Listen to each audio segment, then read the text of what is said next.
Untuk kesempatan hari ini dan masih bersama Prof. Adang Suhendra. Prof, kita berbicara terakhir tentang Universitas Gunadarma secara global. Nah, ini kan lagi pandemi. Kemarin saya dengar juga ada informasi wisuda daring, kemudian juga pembelajaran sistem daring, ada cloud meeting, ada macem-macem, termasuk mungkin pendaftaran juga sekarang daring dong, Prof. Iya. Gimana prosesnya nih, Prof? Ya, prosesnya adalah ya bagi mungkin para pendengar yang penasaran dengan Gunadarma, ya artinya kan sebelum beli kita cari-cari informasi. Betul. Ya. Kita ada situs web tentang www.gunadarma.id dan berbagai fakultas dan sebagainya itu bisa dicari di sana, ataupun juga bisa mencari informasi melalui hotline kami ya di 15158 ya.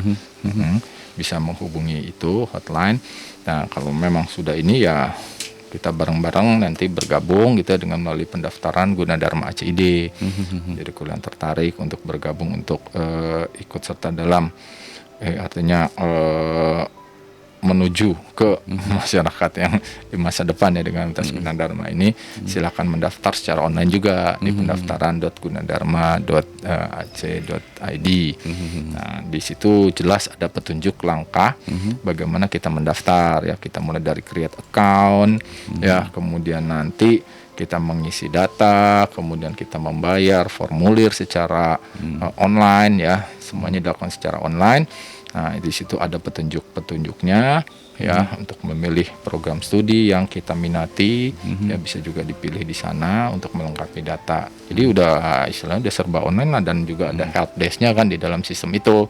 Jadi tinggal diklik helpdesk-nya, terus silakan bertanya, nanti ada yang menjawab ya via chatting ya. Yang di sudut kiri bawah ini ya. Betul sekali ya. Ya. Jadi memang eranya sekarang sudah ke sana ya.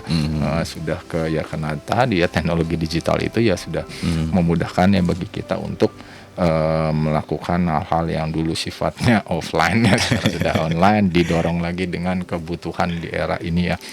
Ya, jadi itu ya, jadi mudah ya untuk mendaftar perkuliahan yang ada di Universitas Gunadarma. Gitu. Kalau di beberapa informasi juga saya mendapatkan bahwasannya Universitas Gunadarma ini adalah kampus yang berbasis IT.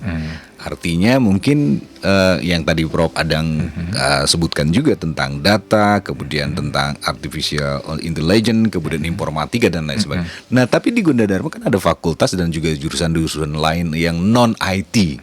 Hubungannya dengan berbasis IT yang Gunadarma jargonkan itu seperti apa, Prof? Ya, di kurikulumnya. Jadi kita seluruh program studi di Universitas Gunadarma kurikulumnya adalah diberi muatan tentang teknologi informasi. Gitu. Jadi artinya kita jelaskan ya, meskipun dia di sastra ya dia harus mengetahui gimana proses sebuah ataupun mekanisme kerja teknologi informasi, dari mulai pemrogramannya, perangkat, teknologinya dan sebagainya. Walaupun jurusan non IT ya. Sastra ya, apalagi zaman sekarang ya. Ya nggak mungkin lah ya, istilahnya udah zamannya bersentuhan dengan teknologi informasi. Benar. Ya sastra sendiri misalkan. Ya sekarang kan perannya dia katakanlah ingin membuat sebuah narasi atau apa. Ya dia kan perlu mencari narasi itu terhadap pemberitaan ataupun dan lainnya ya, gimana cara saya dapat ya. Nah seperti itu kan ya, kalau dia nggak tahu teknologi ya, apalagi berkembang dengan adanya teknologi kayak NLP ya, Natural Language Processing misalkan, ya proses translasi dan sebagainya udah menggunakan sistem atau metode tersebut. Jadi mau nggak mau sekarang mereka juga harus belajar ke sana, gitu. Jadi artinya ya itu tadi kan, risiko dia diganti sama mesin, nah sekarang dia harus menaklukkan mesin itu. Kalau dia tidak menaklukkan mesin itu ya dia akan tertaklukkan lah istilahnya gitu ya. Jadi kita kasihlah istilahnya seeding ataupun pengetahuan ya terkait tentang bagaimana teknologi informasi itu di bidang ilmu masing-masing ya. Jadi tadi sastra ada NLP ya sebagai contoh, kemudian juga nanti di psikologi ada itu tadi gimana kita bisa membaca karakter, fitur ya, baik itu secara visual ya maupun interaksi-interaksi yang biasa dilakukan gitu kan. Jadi diekstrak dengan sebuah teknologi ya, ataupun ya apalagi ekonomi sekarang sudah pasti ya, terkait dengan online shop. Online shop ya online shop sekarang sama memetakan si pengendara pengantar makanan kan dia analisa. Ya kalian sekian armada mengumpul di sini ya. Kenapa? Nih sebentar lagi bakal banyak orang mesen ini. Kan dari trennya, dari data gitu kan. Saya ke situ. Jadi supaya mereka efektif gitu ya. Efektif artinya dia nggak putar-putar. Kalau zaman dulu kan ya, misalnya supir-supir taksi atau apa kan sampai ngalong-ngalong gitu ya. Kadang-kadang kan kehilangan pelanggannya dikit karena dia nggak tahu. Ya akhirnya kan dia belajar trennya jam sekian saya nongkrongnya di sini jam sekian. Terus sekarang udah dibantu dengan aplikasi kan, dengan data kan. Ini sebentar lagi orang akan banyak menu dia mau jam makan malam nih ya. Dilihat trennya makan. Oh ini makanan nih kayak orang banyak mesen di toko ini. Armadanya diarahkan sekian persen mungkin yang dekat situ diarahkan ke sana. Nah, jadi mobilisasinya itu sudah terpola gitu kan. Sehingga bisa efektif. Itu contohnya ya buat efisiensi.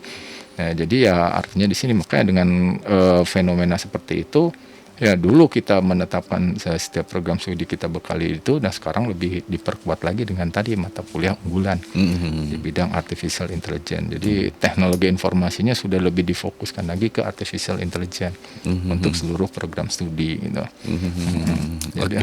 Oke. Prof, yang terakhir, ini kan Gunadarma kan akreditasinya dari Badan Akreditasi Nasional sudah A secara institusi dan juga ada fakultas dan jurusannya ya, hampir rata-rata. Nah, sekarang kelebihan-kelebihan apa lagi? Artinya bahwasannya sebelum kita masuk ke Universitas Gunadarma, masyarakat juga harus tahu dong, kenapa sih kita harus masuk ke Universitas Gunadarma selain yang tadi disebutkan sama Prof Adang. Ya, jadi ya itu tadi ya. Jadi Universitas Gunadarma sejak dulu sudah memiliki istilahnya keunggulan yang sifatnya unik lah dibandingkan dengan lain ya. Jadi ya secara institusi juga kita harus memiliki hal itu. Dan Universitas Gunadarma juga respon terhadap perubahan-perubahan yang terjadi ataupun yang yang diamanatkan ke lembaga pendidikan tinggi ya. Jadi kan negara kan ada dikti, ada apa pasti dia mengatur lah tentang itu, dan artinya Gunadarma di sini juga kita selalu terus berupaya untuk bisa taat ajas sehingga lulusan kita tuh istilahnya bukan trusted aja ya, tetapi kredibel gitu ya. Kredibel artinya ini memang benar gitu kan, bukan. Jadi kita selalu menjaga itu ya dengan proses pendidikannya gitu kan, dengan mengawasinya dan sebagainya. Dengan tentu saja luarannya itu harus memiliki beda dengan yang lain ya. Setiap lulusan nanti diberikan sertifikasi profesi juga oleh lembaga sertifikasi profesi ya, di mana di situ kita sudah banyak skemanya ya. Ada sekitar 30 bahkan ditambah ya menjadi mungkin sekitar 40 ya insya Allah dalam waktu dekat. Jadi dengan skema-skema inilah memperkuat profesional lulusan ini ya, bahwasanya mereka ya selain teori mereka juga memiliki profesionalisme di bidang keahliannya. Seperti itu ya, kita juga berikan itu ya ujian-ujian untuk profesionalismenya. Jadi kuliah selain ujian UAS dan ujian yang biasa gitu ya, itu juga nanti akan ujian sertifikasi. Karena biasanya kalau di informasi lowongan harus sertifikasi profesi. Fotografer harus ada profesinya, sertifikasinya. Jadi artinya daya saingnya lebih kuat lah dibandingkan dengan lulusan lain. Pendamping ijazah ya, Prof. Ya, ada surat keterangan pendamping ijazah SKPI di sana.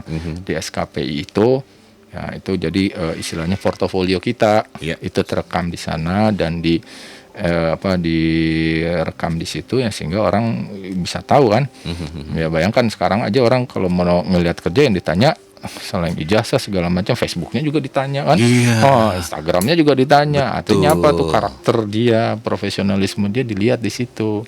Ya kalau karakter apa sih yang diposting nih gitu kan. Nah di sini juga sekarang ya kita mencoba untuk menjaga itu, bagaimana bersosial media itu yang baik. Nah seperti catat ya karena zaman sekarang yang ditanya itu nggak cuman CV-nya mana, sosmednya apaan sih, langsung dia browsing lihat.